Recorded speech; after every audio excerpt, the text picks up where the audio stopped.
Friend,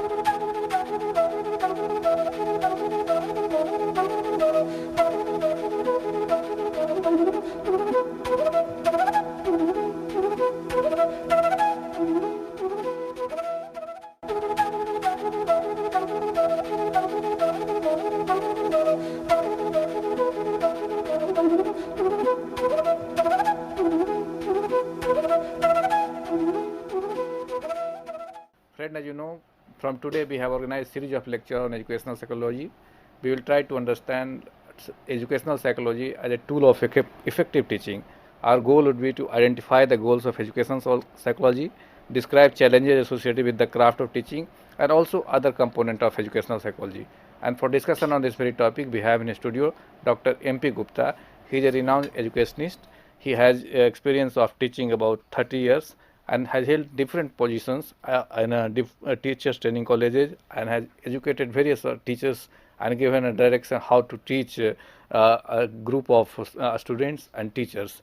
And his area of experience is aggression psychology. He has done PhD on this topic. So on your behalf, I welcome Dr. Gupta for lecture on this topic, educational psychology. Welcome. Thank you, sir. Today we are going to discuss the importance of educational psychology as a tool for effective teaching for teachers. Our learning goals for this today's talk will be that after reading and reflecting on this topic, we will be able to identify the goals of educational psychology and its scope, then describe challenges associated with the craft of teaching, and discuss the art versus science components of teaching, identify the attitudes and skills of effective teachers, and discuss the nature of research and describe how educational psychology research, theory can enhance teaching practices.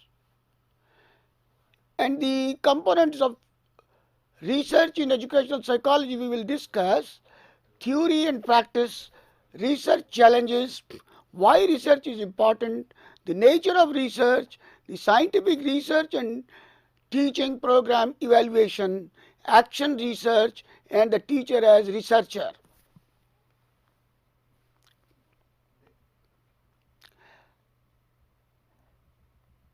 Now we will discuss each component one by one. Now let us take the goals of educational psychology and effective teaching. Now we explore the field of educational psychology. What is education? It opens up the door to the future. It gives us options. It helps us reason. It is always in motion. Now, what are the goals of educational psychology? In this introduction, we will explore what the field of educational psychology is about and examine the nature of teaching, consider what is involved in being an effective teacher, and discuss how teachers use educational psychology in their practice. Now let us explore the field of educational psychology. We will start from the historical background. The field of educational psychology was founded by several pioneers in psychology just before the start of the 20th century. One of these pioneers was William James.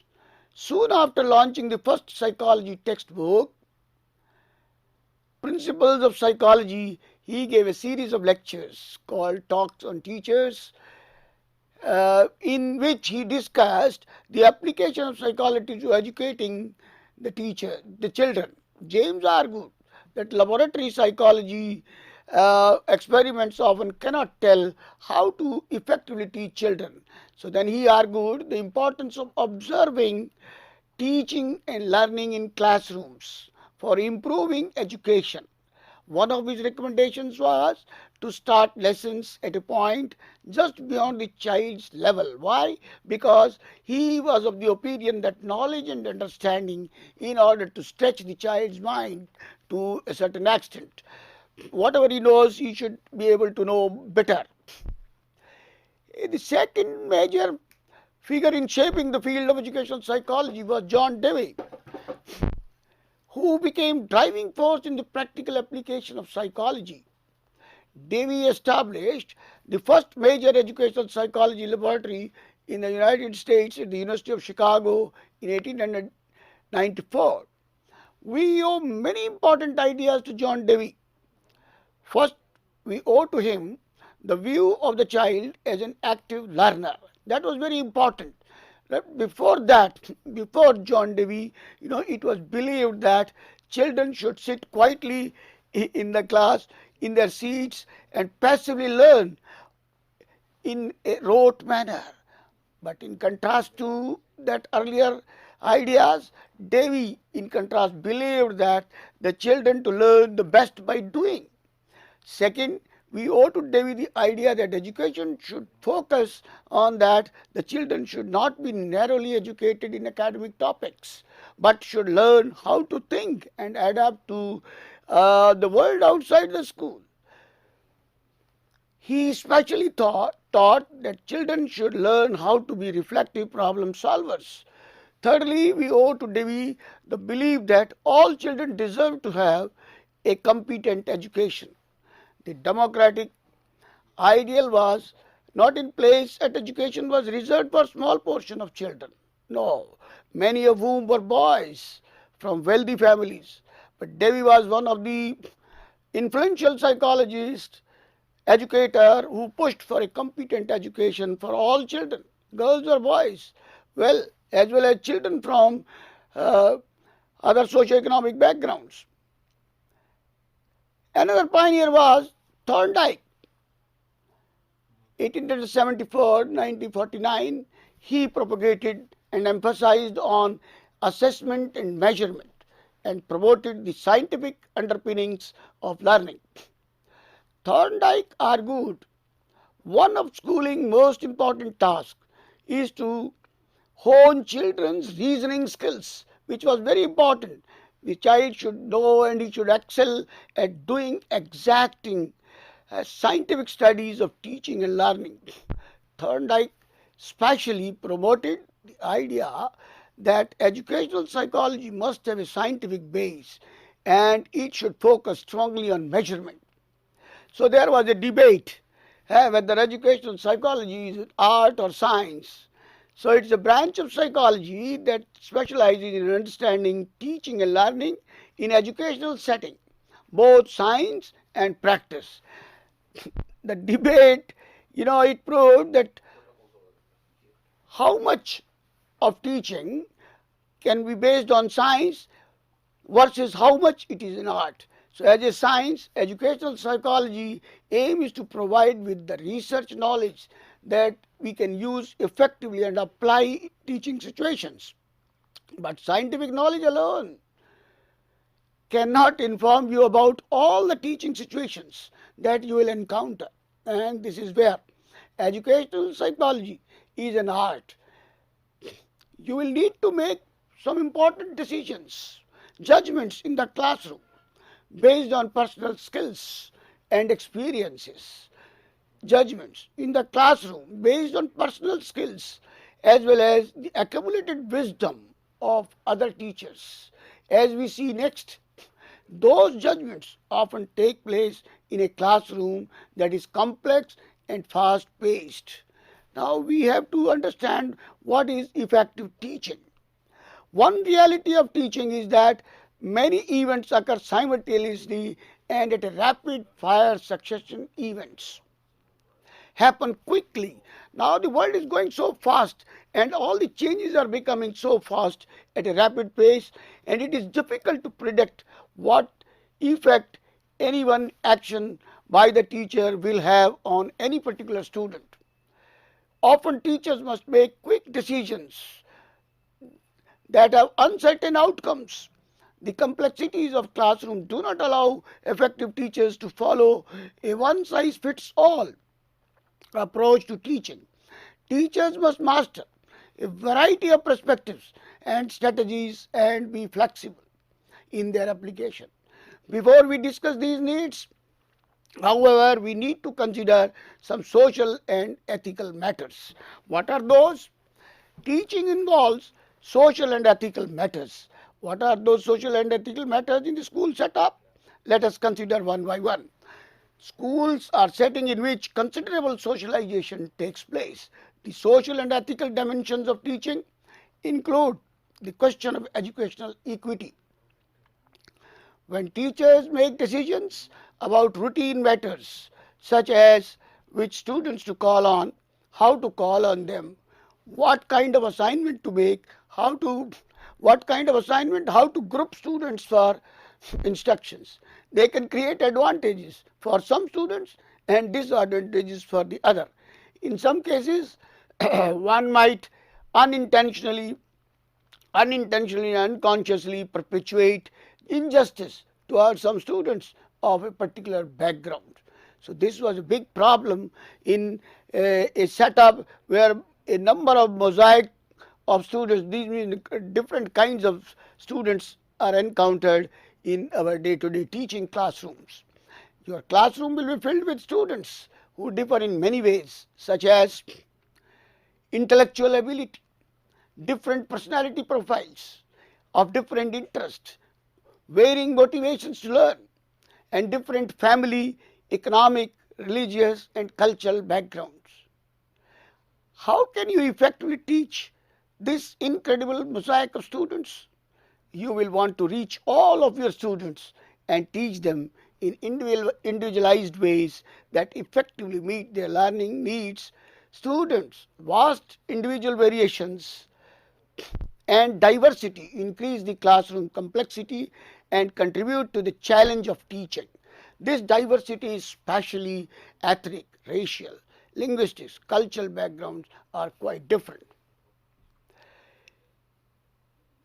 And now we will consider some of the skills which are required by the teacher. Effective teachers have professional knowledge skills.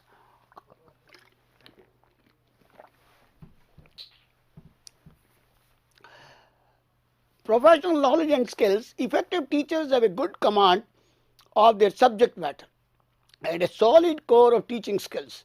They have excellent instructional strategies supported by methods of goal setting, instructional planning, and classroom management. They know how to motivate, communicate, and work effectively with students from culturally diverse backgrounds. They also understand how to use appropriate level of technology in the classroom. This is how a teacher is well equipped with all such qualities. Now let us see what kind of teacher is liked most in the classroom situation. In the last decade, in their wish list of teachers' characteristics, secondary school students have increasingly mentioned the teacher knowledge of their subject, having a thoughtful, flexible, conceptual understanding of subject matter is indispensable for being an effective teacher. That is, the subject matter is the top priority for an effective teacher. So the course knowledge of subject matter includes a lot more than the facts, terms, and general concept. It also includes knowledge about instructional strategies. How the matter is to be presented to the students in the classroom situation is more important than the knowing the subject only. Goal setting and planning classroom management. There are disturbances, different kinds of students, different types of students are sitting. So classroom management also plays an important role. Motivation, different people have different motivation. So we have to understand all this. Communication, working with all these things. Now the teacher is supposed to understand all such things before planning the lesson. The instructional strategies. The principle of constructivism was at the center of William James and John Dewey philosophies of education. Constructivism emphasizes that individuals actively construct knowledge and understanding. In the constructivist view, information is not directly poured into the child's mind. Rather, children are encouraged to explore their world, discover knowledge, reflect, and think critically. Today's constructivism include an emphasis on collaboration, students working with each other in their efforts to know and understand. That is, teamwork is suggested in the school situation, in the classroom situation. Groups and cooperative learning activities are mostly suggested. Thus, a teacher with a constructivist instructional philosophy would not have students memorize information rotely, but would give them opportunities to meaningfully construct the knowledge and understanding themselves. Increasingly, the trend in educational reform is to teach from a constructivist perspective. The constructivist belief is that too long in for too long in education, children have been required to sit still, be passive learners, and rotely memorize irrelevant as well as relevant information. However, not everyone embraces the constructivist view. Some traditional educators also believe that the teacher should direct and control students' learning more than the constructivist view implies. They also believe that constructivists often do not focus enough on basic academic tasks or have sufficiently high expectations for children achievement. Some experts in educational psychology believe that you can be an effective teacher whether you follow the current trend in educational reform and teach more from a constructive perspective, or you adopt a more traditional direct instruction approach. As you will see in the rest of our journey through evaluating that makes a teacher effective, may other domains and issues are involved.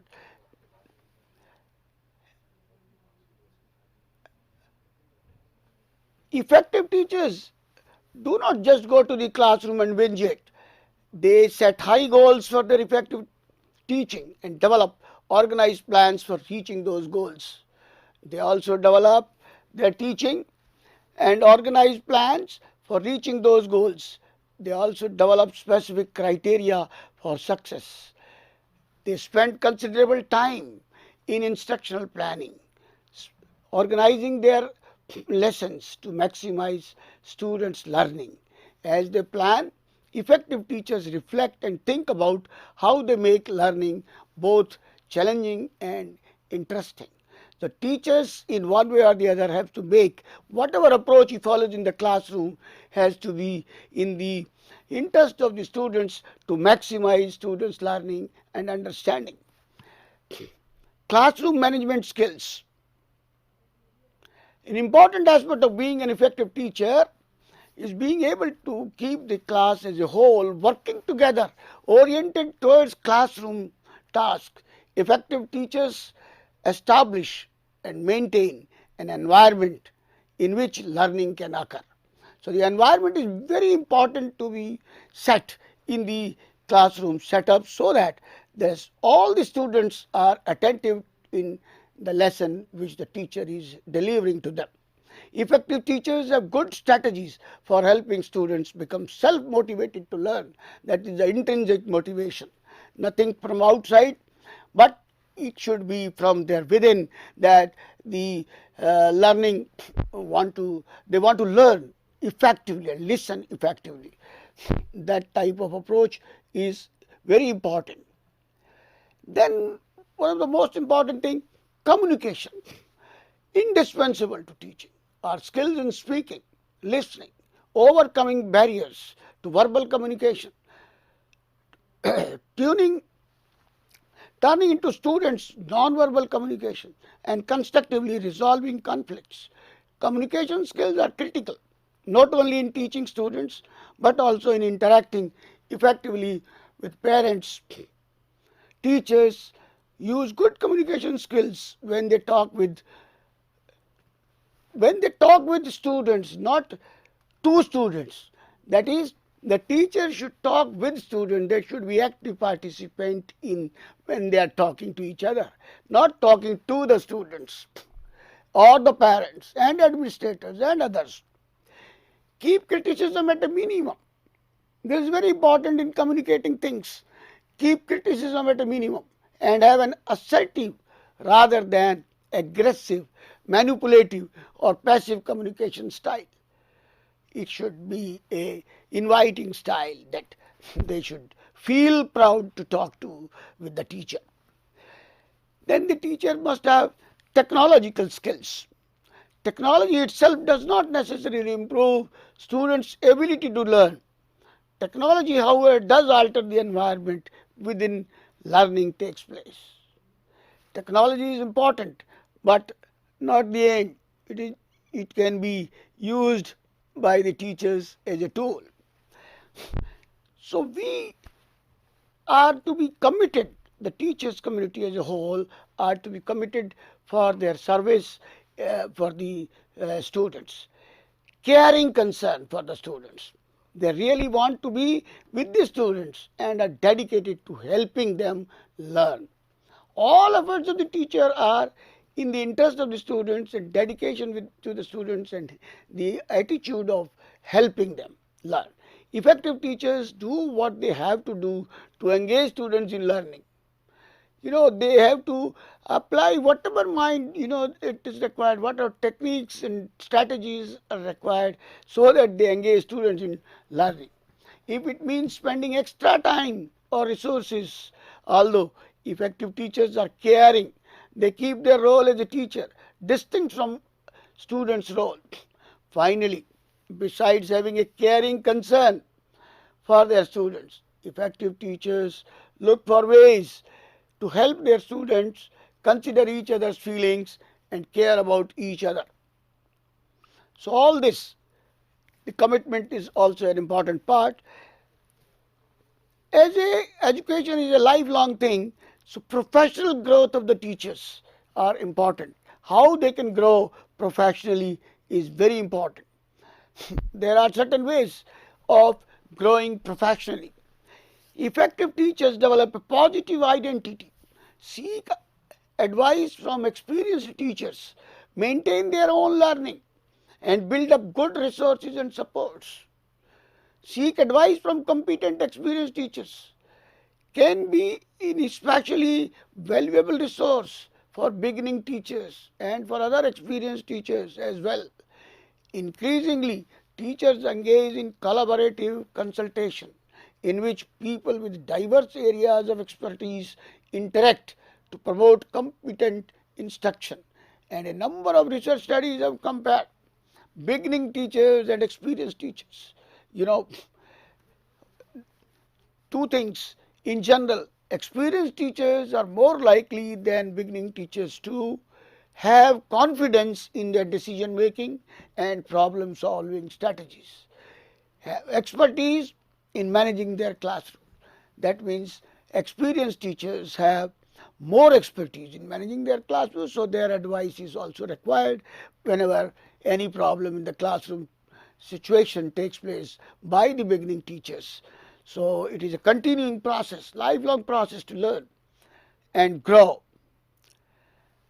Lifelong learning. Currently, there is much educational reform taking place, and reform is likely to continue into the foreseeable future.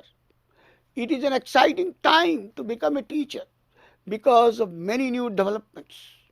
Make a commitment to keep up to date about research knowledge and effective teaching.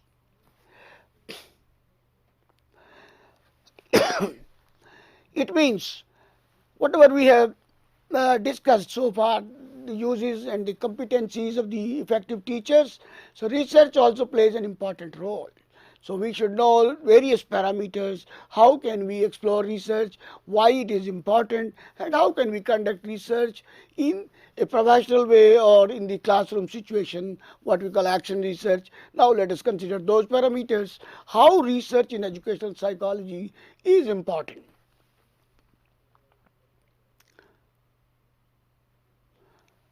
Research can be a valuable source of information about teaching.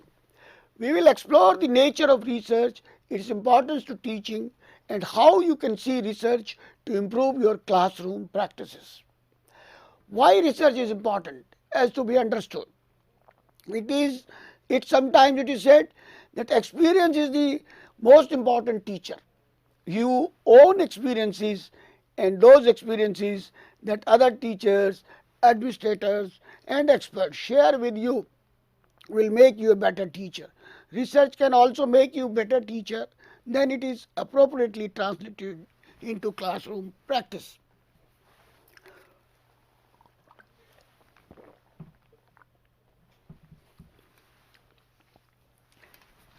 Now let us discuss what is scientific research and teaching. How scientific research is related to teaching.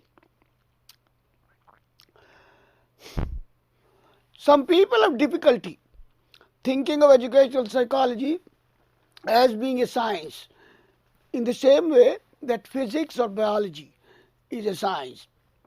Can a discipline that studies the best ways to help children learn or the ways poverty affects their behavior in the classroom be equated with the disciplines that examine how gravity works or how blood flows through the body? Are they same thing? No. It has to be different. The two scientific approaches are too different. As researchers formulate a problem to study, they often draw on theories and develop hypotheses. A theory is interrelated, coherent set of ideas that help to explain and make predictions. A theory contains hypotheses which are specific assumptions and predictions that can be tested to determine their accuracy. And there are various steps which are involved in a systematic research. Now, when we identify the problem, then we collect the data, collect information regarding that particular problem. In the study mentoring, the researchers might decide to conduct the mentoring program for 6 months. Their data might consist of classroom observations, teachers' ratings, achievement tests given to the mentored students before the mentoring began. At the end of 6 months mentoring, once data have been collected, educational psychologists use statistical procedures to understand the meaning of their quantitative data. Then they try to draw conclusions, observations due to chance. After data have been collected, educational psychologists compare these findings with others who have discovered the same type of issue or who has worked on the same kind of issue. The final step is the scientific method in revising research conclusions and theory, because the research is a continuous process. It has to be revised across time and situation. Then for that, we will discuss separately and recognize instances of observation. What is observation? In observation, we look at things all the time. However, casually watching two students interacting is not the same as the type of observation used in scientific studies. Scientific observation is highly systematic. It requires knowing what you are looking for. That means the objectives of observing, what you want to observe, it should be very clear, it should be well framed. For conducting observations in an unbiased manner, accurately recording and categorizing what you see, and effectively communicating your observations. A common way to record observations is to write them down, one, often using shorthand or symbols. In addition, nowadays, technology is advanced, and tape recorders, video cameras, special coding sheets, one-way mirrors, computers increasingly are being used to make observations more efficient. So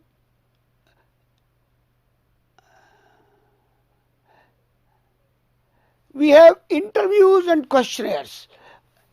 This other part, what we generally use in research. Most interviews take place face to face. What are these interviews? So they are face to face talking to each other. Although they can be done in other ways, such as over the phone or the internet, questionnaires are usually given to individuals in printed form. They can be filled out in many ways, such as in person, by mail, or via the internet. These data are collected and analyzed, what we have discussed, the way data are to be analyzed. This is how we can collect the data through interviews or questionnaires. Now we have to study what we call case studies method. Case studies. What is a case study? Simply defined are descriptions of real life experiences.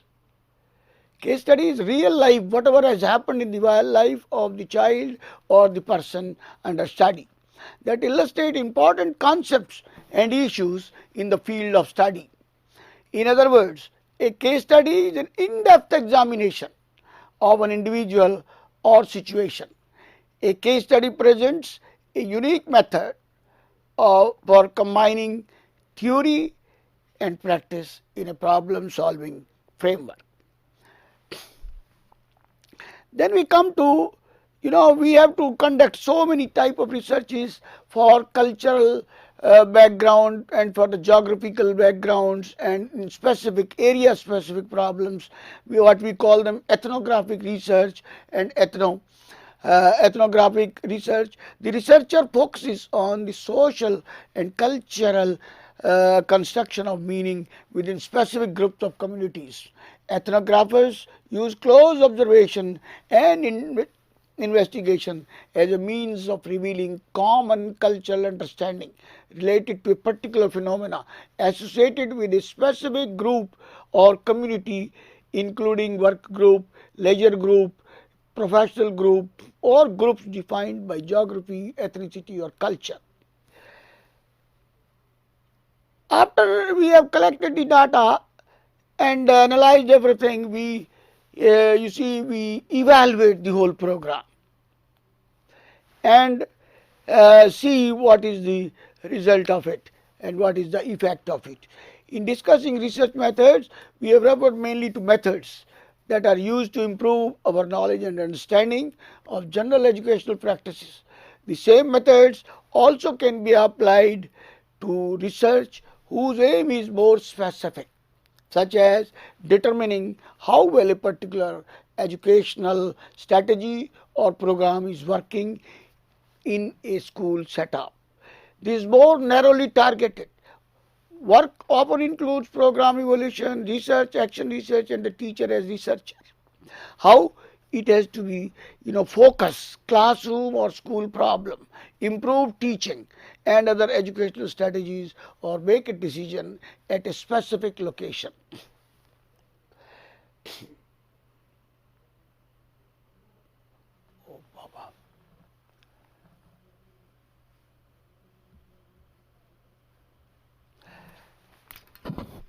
This is what we have seen.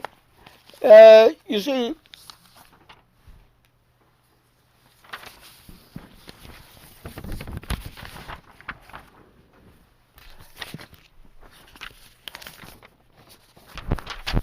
what we have seen in the educational psychology, how helps for the research and for understanding the effective teaching technology and teaching in that now, but we can revise it in the form of the present day needs of 21st century. Teaching in the 21st century offers a number of satisfactions, witnessing and assisting the growth of young people, lifelong learning, the challenge and excitement of designing effective instructions. There are major trends that have affected the way these satisfactions are experienced by teachers.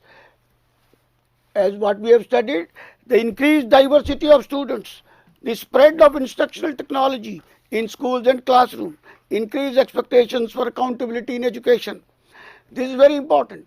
Now in the 21st century and the modern day, accountability in education has, and the right to education, RTE and RTI also has brought in the accountability and transparency to a level of more extreme. The development has increased professionalism among teachers. Each trend presents new opportunities to students and teachers, but also raises new issues for teachers. So it's a day-to-day change. Thus, let us see how psychology, educational psychology, can help teachers to make constructive use of new trends as well as deal with dilemmas that accompany them. It offers information, advice, and useful perspective, specifically in students as learners, instruction and assessment, the psychological and social awareness of teachers. So, educational psychology has, been seen as a tool for effective teaching and learning. So, educational psychology come in our way and for helping us in a way that we want to learn it as a discipline for education to work from. So, how do you see that the performance of teachers? Any study has been done when we use the educational psychology as a tool and then impart the education to our students has improved, and the improvement in quality or in say in the quantity, how it has impacted the whole character of the impact. When we interact with students, you see, we come across different types. Individual differences are there, Okay. but we have to devise methods and strategies how to deal with all such type of students in a different way, because there is lack of time, limitations are there with the teachers. But the common strategy which works for everybody, how to group them. It works, and it has helped that when we use that technique of helping them, it helps us techniques. The research helps us that whether boys and girls should have different kind of curriculum or the same kind of curriculum. Do they have different kind of activities or the same kind of activities? It has to be seen through research only. And whether intelligence of low socioeconomic group is more or less, this we have to decide. When we find that highly socioeconomic status people, they are more intelligent or more achievement motivation, then you see we have to consider a different program or the same program. Now you see the inclusive education has come in nowadays, and in inclusive education everybody has to be the part of the classroom. So these strategies have to be sorted out by research. What will be the growth of the child when he comes as such? Okay, initially in the 20th century we saw the higher, as you say, the higher echelon society and the low society, they have different kind of exposure, but now the technological exposure is more to the students who come from the high income groups. So how this change or this exposure? Yes, it has helped. Technology has helped. And this has a bridge. This has made the gap narrow. Technology has gone to every poor people. All these things are available. But only the richest could see what are the number of books, even visit to factories or whatever.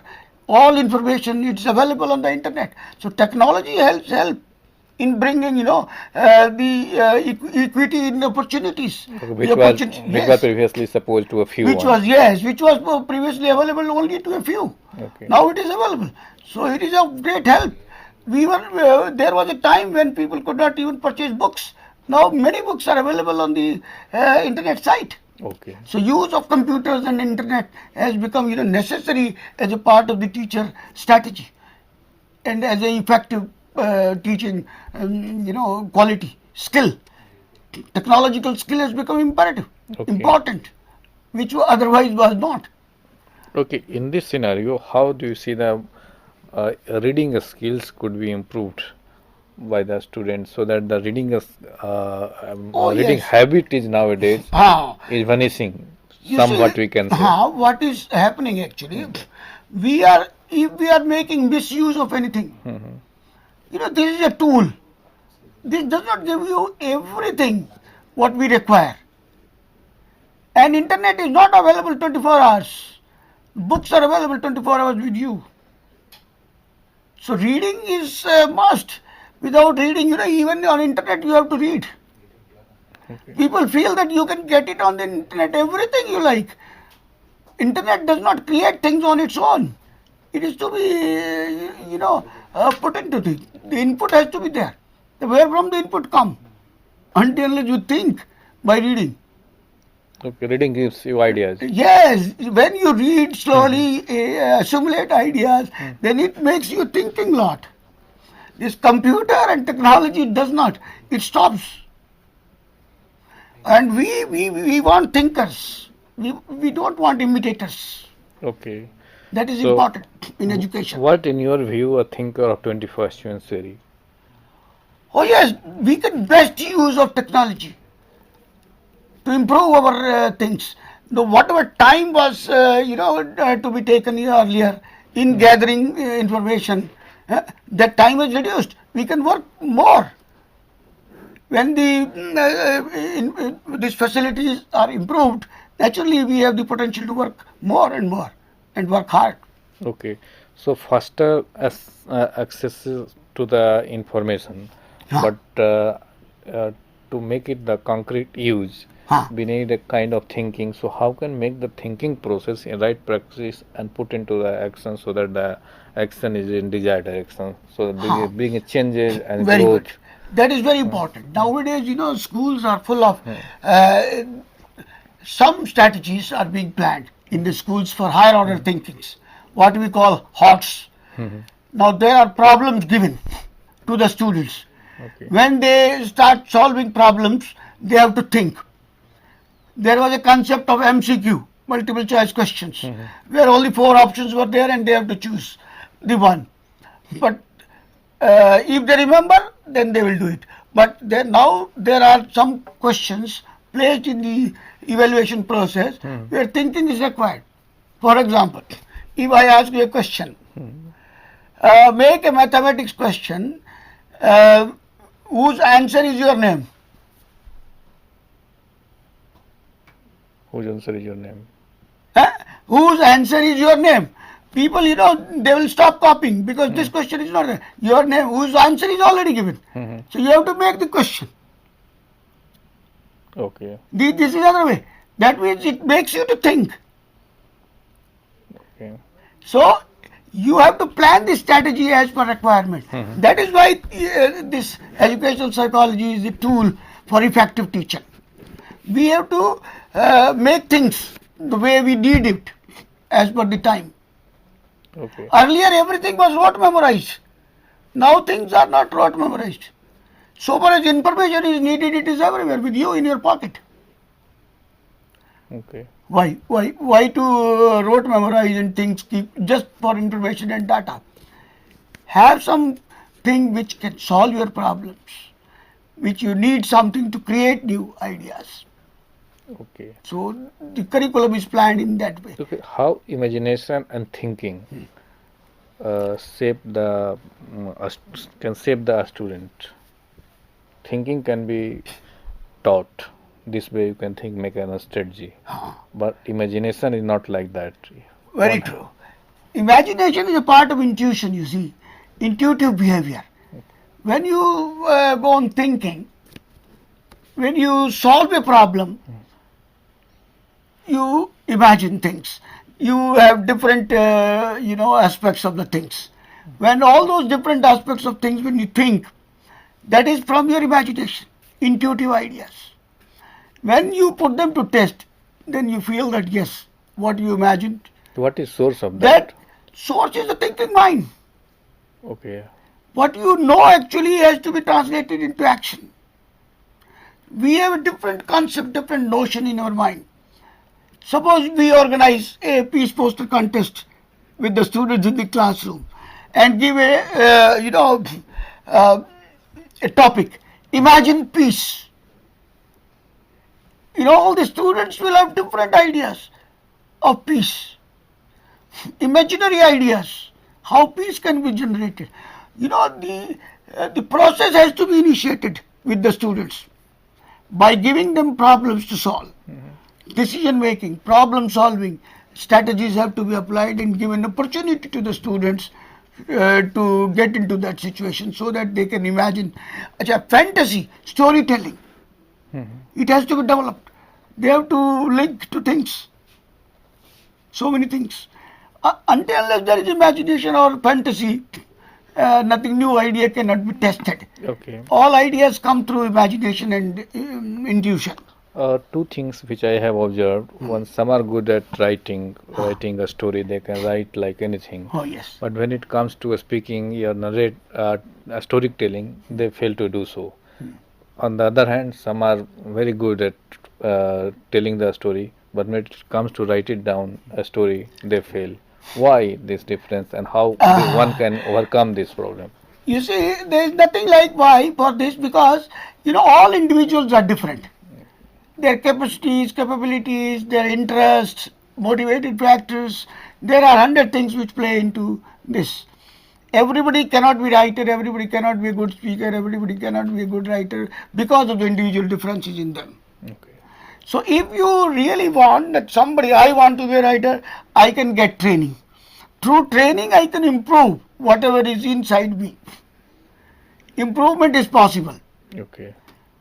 But whatever is within you, you have to explore from within through training and improve through training. But we have to accept the individual as such. If I am not a writer, it does not mean that I don't know anything. I know the other things. Okay, so it depends on the natural instinct of the individual. Yes, instinct and training both. Environment, what you get. That also sometimes teaches many things. Yeah. But good teachers. Yes. How to be a good teacher, that is why the trainings are, teacher trainings are required. In-service training teachers are required. And post, training, when you are in the job, then in-service trainings and pre-service trainings. And it is a lifelong process. We are getting, seminars, workshops, all through the life. Okay. So, which is important. Because the research, new techniques of research, have to be updated. And research also need to be revised. If I did my research in 1988, may not hold good today. All the conclusions. Right. So it has to be revised.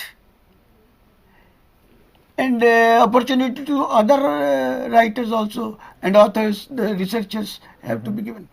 And they are also to be understood. Okay. So you have done a study on aggression psychology. Aggression. Aggression. So, what are the major component of aggression? Yeah, how one will, can understand the aggression, because this has different connotation for different people.